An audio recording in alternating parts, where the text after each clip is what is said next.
Faleminderit shumë për mbledhjes së Kryesisë së Lidhjes Demokratike të Kosovës, një mbledhje gjatë rreth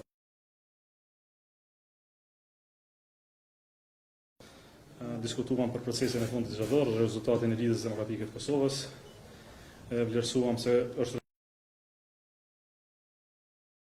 në përmasa që i siguron 20 mandate të ardhshme të Lidhjes Demokratike të Kosovës në Kuvendin e Ardhshëm të Republikës Kosovës. Është një rritje e mbarë dhe e mirë dhe jep stabilitet politik LDK-s për të vazhduar reformat e mëtejshme dhe për të vazhduar dhe ndryshimin e domosdoshëm që LDK do ta ketë. E vlerësojmë vlerësimin e qytetarëve ndaj nesh, e kuptojmë mesazhin e tyre ndaj nesh, nuk di ndryshe deri më tani, pra të jemi me dignitet, të respektojmë Republikën e Kosovës, të respektojmë qytetarët e Kosovës dhe në interes të Republikës Kosovës. Po ashtu diskutuam dhe për performancën e degëve të Lidhjes Demokratike të Kosovës veç e veç.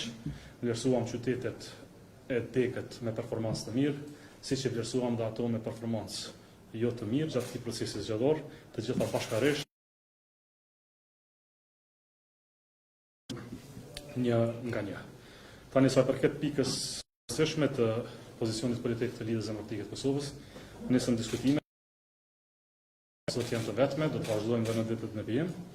Dhe më lejoni që këtu para jush të shpreh për herë të parë pas përfundimit të procesit zgjedhor pozicionet tona të tanishme të LDK-s që janë dhe orientime që i keni dëgjuar tashmë tash sa kohë. Duhet të qartësoj para mediave dhe qytetarëve të Kosovës se nuk kemi pas asnjë takim me asnjë prej partive politike në Kosovë, sidomos nuk kemi pasur takim me partinë në pushtet. LDK-ja ka të qartë pozicionin e vetë politik karshi lëvizjes vetëvendosje. Nuk duam, nuk kemi dhe nuk punojmë për një bashkëpunim me ta. Pra ky është pozicioni i qartë i LDK-s paraelektoral dhe si i tillë mbetet edhe sot dhe si të tillë e kam respektuar për këto 30 ditë dhe do ta respektojmë në ditët e vijim. Po ashtu, qëndrimi elektoral e paraelektoral ka qenë se LDK-ja nuk do të jetë pjesë e asnjë qeverie pa pozitën e kryeministrit. Ky vazhdon të jetë qëndrimi tani dhe po ashtu kemi thënë se LDK nuk synon dhe nuk do të punojë për një qeveri afat shkurt. Pra pas zgjidhjen e çështjes bazike të presidentit që përcakton dhe zgjedhjet e ardhshme nacionale të Kosovës, LDK-ja nuk beson se do të ketë stabilitet qeveritar dhe për qeveria pa shkurtra nuk është e interesuar fare. Nuk do të përsërisim pra gabimin paraprak të futjes në qeveri për afate të shkurtra, më pas për të marrë rezultate jo të favorshme elektorale, interesi i LDK-s është para së gjithash. Gjithashtu duhet të bëhet qartë se ne besojmë se i takon të parit fituesit të zgjedhjeve, që të nisë afatet kushtetuese së mëparë. Vendit i duhet stabilitet institucional, i duhet qeveria e Kosovës, i duhet parlamenti i Kosovës. Sipas rregullimit kushtetues, ju e dini se i pari duhet të caktoj emrin dhe kandidatin për kryetar të kuvendit, pas se cilit emër dhe votim dhe të kryesisë nisin afatet demokratike në Republikën e Kosovës. Presim pra certifikimin e rezultateve të zgjedhjeve dhe presim veprimet e të parit. Pas këtyre veprimeve do të keni edhe pozicione tjera të Lidhjes Demokratike të Kosovës, por ju garantoj që qëndrimet tona paraelektorale do të jenë qëndrime dhe paselektorale. Të mësohemi me respektimin e fjalëve të dhëna publikisht dhe s'ka gjë, s'ka skenar dhe s'ka rrjedh që ndryshon pozicionin tonë politik.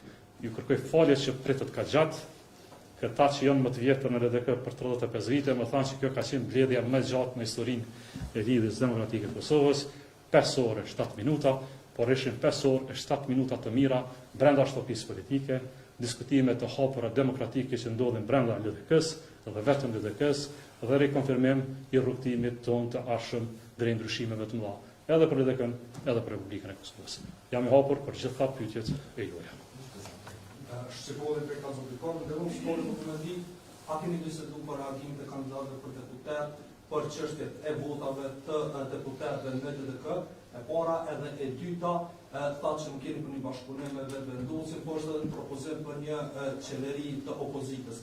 Thatë që nuk pranoni me hy në një qeveri ku LDK nuk e ka kryeministrin. Megjithatë, kjo është kërkesa juaj për me kryeministrin, por cila është oferta e LDK-s për partitë e tjera. Tani shiqoni, sa i përket çështjes së parë, kemi diskutuar dhe kemi thënë se çdo kandidat duhet të adresojë vërejtjet dhe pikpamjet e tyre në institucionet përkatëse. Për çdo gjë, qoftë për çështje procedurale të KQZ-s, qoftë për çështje të drejtuesisë. Mbështesim secilin e temë të institucioneve të Republikës Kosovës. Ruajtja e votës së brendshme, ruajtja e votës ndërpartijake është gjëja më e shenjtë. Pra pa këtij qëllimi që ndrohet tek gjithmonë, siç ka qendruar gjithmonë. Prandaj inkurajojmë çdo kandidat që të shfrytëzojë kanalet zyrtare shtetërore që ka Republika e Kosovës. Tani, sa i përket qeverisë, ne nuk jemi në pozicion të japim as ofertë, sepse s'duam të nisim çështje diskutimesh e pazaresh, sepse jemi të pozicionuar në opozitë, ky ka qenë vertikti i qytetarëve tonë, po e përsëris edhe një herë, i takon të parit dhe vetëm të parit që të nis afatet kushtetuese dhe të formojë qeveri. As sa kam parë deri më tash, e as sa kemi dëgjuar, i pari thotë se mund ta bëjnë gjë të tillë. I kërkojmë që të nis sa më parë këto afate kushtetuese dhe brenda këtyre afateve të prezantojë një shumicë para Kuvendit të Kosovës. Për çështje tjera, le të flasim pas nisjes së afateve përkatëse.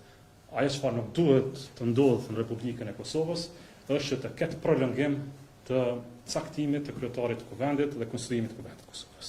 Kemi pasur 2 raste paraprake në vitin 2014 për 6 muaj dhe në vitin 2017 për plot 3 muaj e gjysmë, kur shumica e pa konsoliduar e atëhershme kishte shtyrë çdo seancë pas seancës. Me arsyetim se s'ka numra të mjaftueshëm për të bërë shumicën. Në rrethana të tilla, vendi pa institucione përkatëse në një rrjedh të madhe gjeopolitike i shtrohet rreziqeve të pa përcaktuara më parë.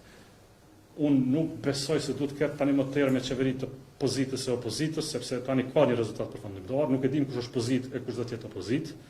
Opozita dhe pozita janë funksione politike partijake, nuk janë emërtime të përjetshme. Dikush mund të jetë pozitë e dikush mund të jetë opozitë. Ai që ka shumicën rëndon sipas rregullës kushtetuese ka pozitën, por qëllimi i LDK-s është të respektojë verdiktin qytetar, të ulet në ulësit që i është dhënë me mandatet që i është dhënë nga qytetari Kosovë. Elektroni nga Kosova. Kemi përmend pas zgjedhjeve që të dhanë përgjegjësi për këtë rezultat. A ka ndonjë veprim që do të marrni ose lidhje me këto, ju si kryetar, dhe është diskutuar shumë çështja e votat mandatës edhe një kandidat për deputet në rast Hysan Çekaj. A pas edhe gjatë mbledhjes ndonjë partnersim lidhje me këtu? Përgjithësia është raportimi para organeve të partisë. Unë raportova para organeve të partisë, mora konfirmimin në masë të madhe për punën që po bëjmë dhe duhet ta bëjmë. Përgjithësia mund të bëhet dhe para organeve tjera të partisë dhe natyrisht do t'i bëjmë gjithandej.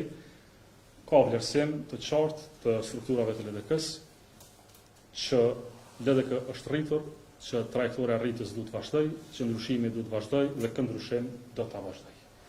Tani që ka marrë edhe 85-6% të votës së LDK-s, do të jem edhe më insistues për ndryshimin e domosdoshëm të lidhjes demokratike.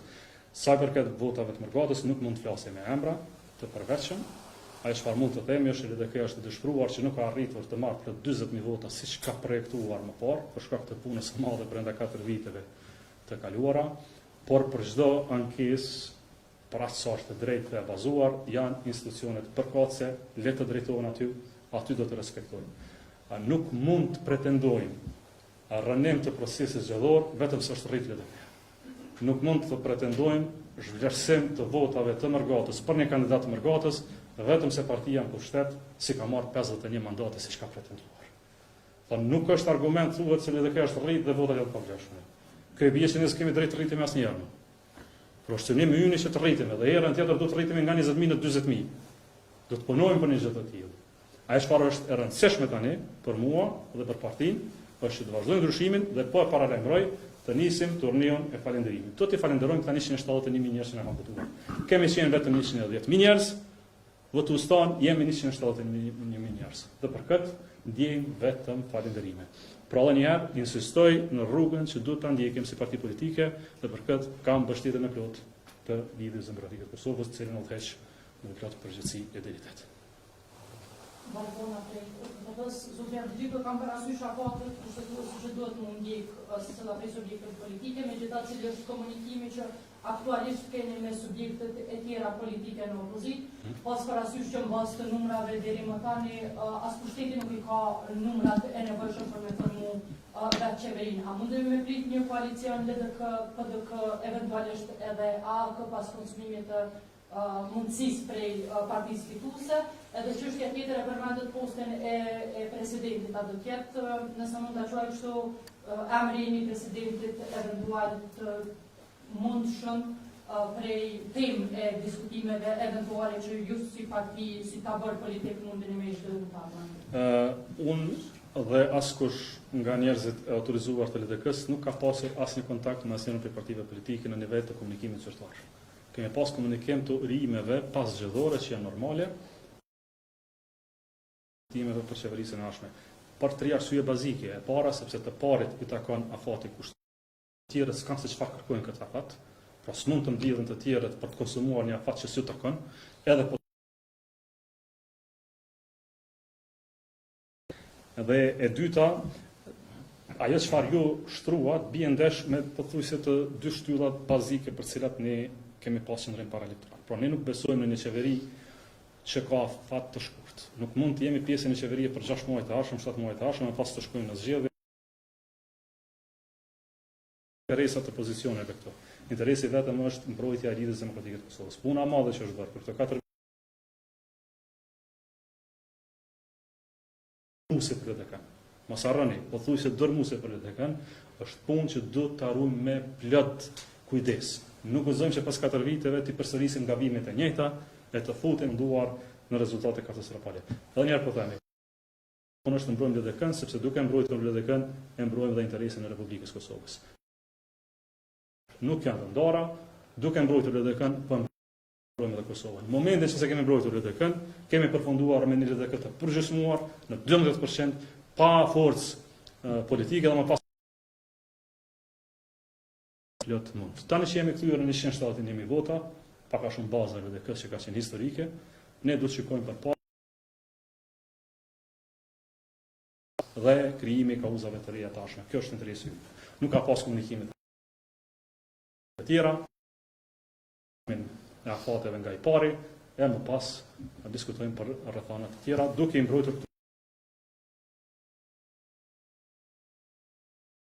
Faleminderit shumë dhe një herë kërkoj falje që keni